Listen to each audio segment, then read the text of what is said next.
Hello guys, welcome back to micro online service Aastha. दोस्तों, आप सभी का बहुत बहुत स्वागत है। दोस्तों, आज की इस वीडियो में हम बात करने वाले हैं बीएड के बारे में। तो यहाँ पर बीएड का जो एमपी बोर्ड की तरफ से बीएड का यहाँ पर एंट्रेंस एग्जाम प्रारंभ हो चुके हैं। अगर आपको भी बीएड करना है तो आप यहाँ पर एमपी बोर्ड से काउंसलिंग फॉर्म के द्वारा पूरी जानकारी को कलेक्ट कर सकते हैं। सर्विस में देखेंगे, एक होता है स्पेशल बीएड, जो आप लोगों ने नाम भी सुना होगा। तो यहाँ पर इस लिंक से करेंगे। यहाँ पर नॉर्मल बीएड की बात करें, नॉर्मल बीएड और डीएड, ये दोनों आप यहाँ पर सेकंड वाले लिंक से कर सकते हैं। इसकी डेट भी आपके सामने यहाँ पर ओपन हो चुकी है। यहाँ पर स्पेशल की बात करें तो 19 मार्च से प्रारंभ हो चुका है, 5 मई तक चलेगा। और नॉर्मल डीएड बीएड की बात करें तो यहाँ पर 20 मार्च से 5 मई तक चलने वाले इस लिंक से आप यहाँ पर फॉर्म को अप्लाई करेंगे। यहाँ पर नीचे देखेंगे, यहाँ पर एमएड का भी दिया गया है, इसका भी यहाँ पर 5 मई तक ही चलने वाला है। ठीक है ना। इस प्रकार से आप यहाँ पर जो भी आपको फॉर्म भरना है, इस लिंक के ऊपर, उसके सामने के लिंक के ऊपर आप क्लिक करेंगे। हम यहाँ पर नॉर्मल फॉर्म भर रहे हैं। बीएड डीएड दोनों में से जो भी आप करना चाहते हैं यहाँ पर ही आपको मिल जाएगा। ठीक है ना। तो यहाँ पर बीएड करना चाहते हो या फिर डीएलएड करना चाहते हो, जो भी आपको करना है, यहाँ पर हम जो फॉर्म भर के दिखाएंगे वो है बीएलएड का। तो यहाँ पर बीएलएड वाले ऑप्शन के ऊपर क्लिक करेंगे। तो सबसे पहले हम बात करेंगे पात्रता के बारे में। पात्रता क्या क्या लगने वाली वो समझ लीजिए। स्नातक या फिर स्नातकोत्तर जो भी आपके पास हो, 50% आपका होना चाहिए उसमें मार्क्स, तो आप यहाँ पर अप्लाई करेंगे, मतलब परसेंटेज होना चाहिए। बात करेंगे इसमें अलग से स्पेशल में, तो यहाँ पर देख सकते हैं आपके पास या तो डीएलएड या फिर बीएलएड या फिर आपके पास डीएड वगैरह हो, तो आप यहाँ पर आपको लगाना ही होगा। चलिए, इसके बाद में यहाँ पर देखेंगे, नीचे की तरफ आएंगे, क्या आप पात्रता रखते हैं। अगर आप यस करते हैं तो आप यहाँ से अप्लाई करके आगे की तरफ जाएंगे। यहाँ पर देखेंगे, यहाँ पर आपका कोर्स का नाम वगैरह सब कुछ आपको देखने को मिल जाएगा। ये बीएलएड हो चुका है। यहाँ पर देखेंगे सेशन हो गया। यहाँ पर देखेंगे आपका 3 प्रेफरेंसेस आपको देना रहेगा कि आपको एग्जाम सिटी के लिए रहता है, तो कहाँ पर आपको एग्जाम देने जाना है, फर्स्ट, सेकेंड और थर्ड। इस प्रकार से आपको 3 एग्जाम सिटीज को यहाँ पर चॉइस करना रहेगा, है ना।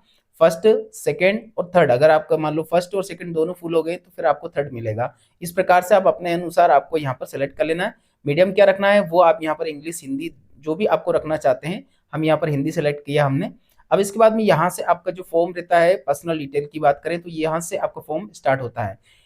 यहाँ पर देखेंगे आपका जो फर्स्ट नेम और मिडिल नेम, ये दोनों अगर एक साथ है तो आपको यहाँ पर फर्स्ट वाले ऑप्शन में ही यहाँ पर लिखना रहेगा, मतलब टाइप कर देना है। यहाँ पर आपको टाइप कर देना है। यहाँ पर आपका जो भी लास्ट नेम है वो टाइप करेंगे। यहाँ पर देखेंगे फर्स्ट और मिडिल नेम, ये आपको यहाँ पर टाइप करना रहेगा।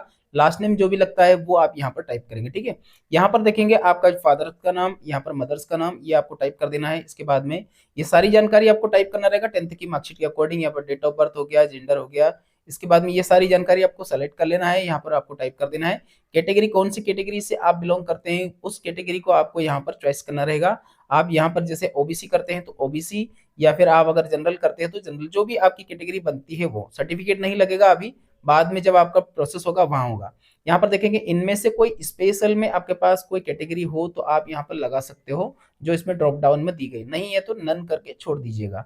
आगे बढ़ते हैं। यहाँ पर देखेंगे इनकम, आपकी फैमिली इनकम कितनी है वो आपको टाइप करके यहाँ पर दिखाना रहेगा। इसके बाद में यहाँ पर आगे बढ़ेंगे, आपका धर्म कौन सा है, कौन से धर्म से आप बिलोंग करते हैं वो आपको यहाँ पर सेलेक्ट करना रहेगा। मैरिटल स्टेटस की बात करें तो यहाँ पर मैरिड अनमेरिड जो भी है आपको दिखाना होगा। गर्ल्स कैंडिडेट, फीमेल कैंडिडेट के मामले में अगर मैरिड है तो हस्बैंड का नाम लिखना होगा, और अगर आपका यहाँ पर अब नॉर्मल है तो आप यहाँ पर इसे अनमेरिड करके छोड़ सकते हो, कोई दिक्कत नहीं, इनविजिबल हो जाएगा। बात करते हैं यहाँ पर आपका जो मध्य प्रदेश के मूल निवासी है क्या, अगर आप मध्य प्रदेश के मूल निवासी है तो यस करेंगे। इसके बाद में यहाँ से हम आगे की प्रोसेस करते हैं। यहाँ पर नेशनलिटी में इंडियन आपको सेलेक्ट कर लेना है। इसके बाद में यहाँ पर एरिया, अब आपका जो एरिया है वो ग्रामीण क्षेत्र से है या फिर शहरी क्षेत्र से है। अर्बन अगर है तो शहरी, रूरल अगर है तो ग्रामीण। ठीक है ना। तो जो भी आपका क्षेत्र लगता है वो आप अपने अनुसार आपको सेलेक्ट कर लेना है। यहाँ पर एम्प्लॉयमेंट, अगर आप पहले से कहीं कार्यरत हो तो एम्प्लॉय करेंगे, अगर आप पहले से कार्यरत नहीं है तो अनएम्प्लॉय करेंगे। अगर आप करते हैं तो यहाँ पर अगर आप यस करेंगे, एम्प्लॉय को अगर यस करते हैं तो यहाँ पर दिखाना रहेगा प्राइवेट या फिर गवर्नमेंट, जो भी आप कहाँ पर काम करते हैं वो दिखाना रहेगा। ठीक है ना। तो हम यहाँ पर इसे अदर कर सकते हो, आप यहाँ पर छोड़ सकते हो, कोई दिक्कत नहीं अगर आपने अनएम्प्लॉयड किया तो। एड्रेस की बात करें तो यहाँ पर एड्रेस में एक होता है करस्पॉन्डेंस एड्रेस, अभी कहाँ रह रहे हो, और एक होता है परमानेंट एड्रेस। दोनों अलग अलग है, तो अलग अलग आपको टाइप कर देना है। गांव सिटी कौन सा है, इसके बाद में यहाँ पर तहसील तालुका क्या लगता है, स्टेट कौन सा लगता है, डिस्ट्रिक्ट आपका कौन सा लगता है, पिन कोड क्या है वो आपके आधार कार्ड से मिल जाएगा। और इसी प्रकार से यहाँ पर देखेंगे दोनों एड्रेस अगर सेम है तो इसके ऊपर आपको क्लिक कर देना है, तो दोनों एड्रेस आपका फिलअप हो जाएगा। ठीक है, आगे बढ़ते हैं। यहाँ से देखेंगे आपका जो मोबाइल नंबर है वो आपको यहाँ पर इंटर करना, सबसे पहले जीमेल आईडी, यहाँ पर आपका मोबाइल नंबर, ये दोनों चीजें आपको इंटर कर देना है। सेकेंडरी मोबाइल नंबर नहीं भी हो तो छोड़ सकते हो, कोई जरूरत नहीं है, मैंडेट नहीं है। आगे बढ़ते हैं एजुकेशन सेक्शन में। तो यहाँ पर एजुकेशन में क्या क्या आपको लगाना रहेगा, इसमें एक नोट डाउन दिया गया है, पहले उसके बारे में आपको समझ लेना है। अगर आपका सीजीपीए में है तो आप यहाँ पर उसका परसेंटेज आपको निकालना रहेगा। आप फॉर्मूले के द्वारा आप पूरा जानकारी कलेक्ट कर सकते हो। यहाँ पर देखेंगे 10th की मार्कशीट हो या फिर 11th ओल्ड, जो भी पुराना जो सेकेंडरी हो, तो उसके अनुसार आप यहाँ पर फिल करेंगे। आपका जो भी बोर्ड लगता है उस बोर्ड को यहाँ पर आपको इंटर करना रहेगा, कौन से बोर्ड से आप। इसके बाद में यहाँ पर देखेंगे कौन से ईयर में आपने पास आउट किया था, वो यहाँ पर ईयर आपको सेलेक्ट कर लेना है जो भी आपने पास आउट किया। यहाँ पर ऑब्टेन मार्क्स, यहाँ पर टोटल मार्क्स, यहाँ पर परसेंटेज और डिवीजन। डिवीजन में 1 2 3 मतलब कौन सी डिवीजन बनी, फर्स्ट सेकंड जो भी बनी है आपकी, वो आपको सेलेक्ट करना रहेगा। सेम इसी प्रकार से 12th का भी रहेगा, तो यहाँ पर 12th का या फिर आप 11th पुरानी बोर्ड से अगर आपने किया है पुराने मेथड में, दोनों ही एक जैसे ही आपको फिलअप करना रहेगा। यहाँ पर देखेंगे बोर्ड का नाम आपको यहाँ पर टाइप कर देना है, ठीक है ना। इसके बाद में यहाँ पर बोर्ड का नाम सिलेक्ट हो गया, यहाँ पर आपका कौन से ईयर से हो, इसके बाद में यहाँ पर ऑब्टेन, यहाँ पर टोटल मार्क्स, यहाँ पर परसेंटेज और यहाँ पर आपको डिवीजन दिखाना रहेगा, ठीक है ना, ऊपर जैसा मैंने दिखाया था। यहाँ पर बात करेंगे ग्रेजुएशन की। अब हम बीएड का भर रहे हैं तो यहाँ पर ग्रेजुएशन कंपलसरी है। आप या तो ग्रेजुएशन लगा सकते हो या फिर इंजीनियरिंग लगा सकते हो, दोनों में से कुछ भी है। यहाँ पर कौन सी यूनिवर्सिटी से आपने पास आउट किया है, यूनिवर्सिटी का नाम आपको टाइप कर देना है। सेम उसी प्रकार से यहाँ पर आपका ऑब्टेन मार्क्स, यहाँ पर टोटल मार्क्स, परसेंटेज और यहाँ पर आपका डिवीजन जो भी है आप यहाँ पर देख सकते हैं, जैसे मैंने ऊपर बताया था, ठीक है ना। इस प्रकार से आप पूरी जानकारी लगाएं। पीजी हो तो लगाएं, तो कंपलसरी नहीं है, अगर हो तो लगा भी सकते हो। आगे बढ़ते हैं। यहाँ पर सबसे ज्यादा आपको ध्यान देना है, ये वाला जो ऑप्शन है यहाँ पर इन दोनों में से कोई एक आपके पास फॉलो होना चाहिए। यहाँ पर रेगुलर मोड में आपने कहीं पर ट्रेनिंग लिया है जिसमें आपके पास डीएलएड, बीएलएड या फिर डीएड या फिर इनमें से बीटीसी कोर्स जो भी है, इनमें से कोई सा एक कोर्स आपके पास होना चाहिए। अब इसके अथवा में देखेंगे एक और जानकारी रहती है, अगर आपने एनसीटी के द्वारा अप्रूव अगर फेस टू फेस अगर कोई ट्रेनिंग वगैरह कुछ किया हो, ऐसा कोई आपने कुछ किया हो तो वो भी लगा सकते हो। दोनों में से एक आपके पास होना चाहिए। अब जैसे हमने यहाँ पर ऊपर इसमें हमारे पास डीएलएड है, तो हम यहाँ पर डीएलएड की पूरी जानकारी को फिलअप करेंगे, ठीक है ना। आपके पास इनमें से कुछ एक होना चाहिए तो ही आप यहाँ पर इस फॉर्म को भर सकते हो। अब यहाँ पर आपका जो बोर्ड वगैरह है यहाँ पर ये सारी जानकारी लिखना रहेगा, कब पास आउट किया था, परसेंटेज क्या है और यहाँ पर आपका जो डिवीजन है वो कितना बना था, ये सब कुछ आपको दिखाना रहेगा, ठीक है ना। अब आपके पास कम से कम 2 साल का 1 साल का आपके पास कम से कम टीचिंग का एक्सपीरियंस होना चाहिए। और यहाँ पर आपने जो टीचिंग किया है कौन से स्कूल से किया, आपने भले प्राइवेट से किया हो तो प्राइवेट का यहाँ पर डालेंगे। यहाँ पर आपको मंथ, इन मंथ में आपको दिखाना रहेगा, ठीक है ना। यहाँ पर आपने जिस स्कूल से आपका टीचिंग का एक्सपीरियंस है वो डालेंगे और यहाँ पर इन मंथ आपको दिखाना रहेगा, 24 महीने किया है या फिर 12 महीने किया है, जो भी आपने किया है वो आपको यहाँ पर इन मंथ आपको दिखाना रहेगा, ठीक है। आगे बढ़ते हैं। यहाँ पर आपका जो फीस का स्ट्रक्चर देख सकते हैं, यहाँ पर आपको फीस कितनी कितनी लग रही है, यहाँ पर फीस का पोर्टल चार्ज वगैरह सब कुछ टोटल चार्ज यहाँ पर, ये जनरल कैटेगरी के लिए है। यहाँ पर देखेंगे फोटोग्राफ की। फोटोग्राफ में आपका जो है आपका फोटो के जस्ट नीचे आपका सिग्नेचर होना चाहिए, जैसा इसमें दिखाया गया है। पहले आपका फोटो रखिएगा, उसके जस्ट नीचे आपको साइन करना रहेगा।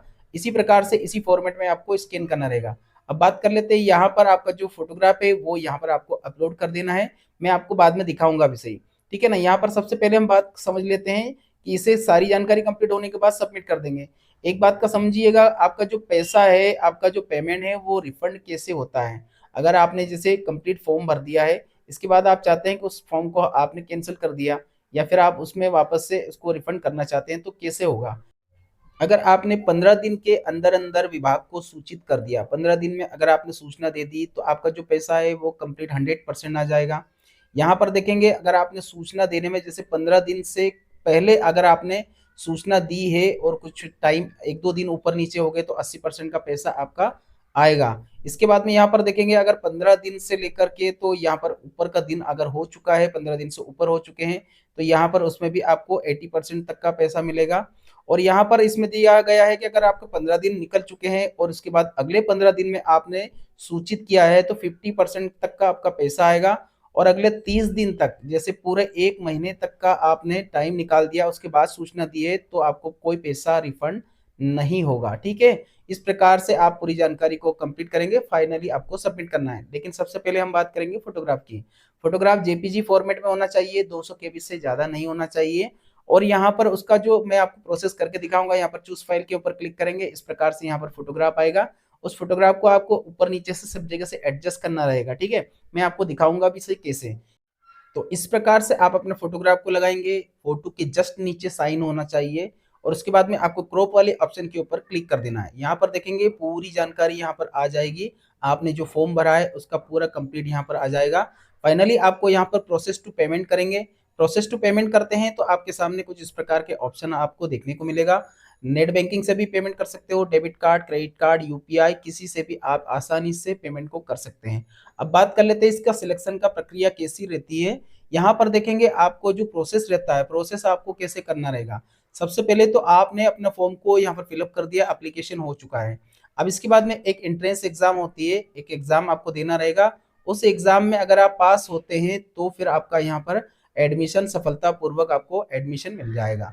तो इस प्रकार से आप यहाँ पर आपका बीएड का जो प्रोसेस है वो आप सफलतापूर्वक कर सकते हो। तो आज के लिए दोस्तों इतना ही। वीडियो अच्छा लगे तो एक लाइक करके चैनल को सब्सक्राइब करें, वीडियो को लाइक करें। धन्यवाद आप सभी का वीडियो देखने के लिए। आपका दिन शुभ रहे। जय हिंद।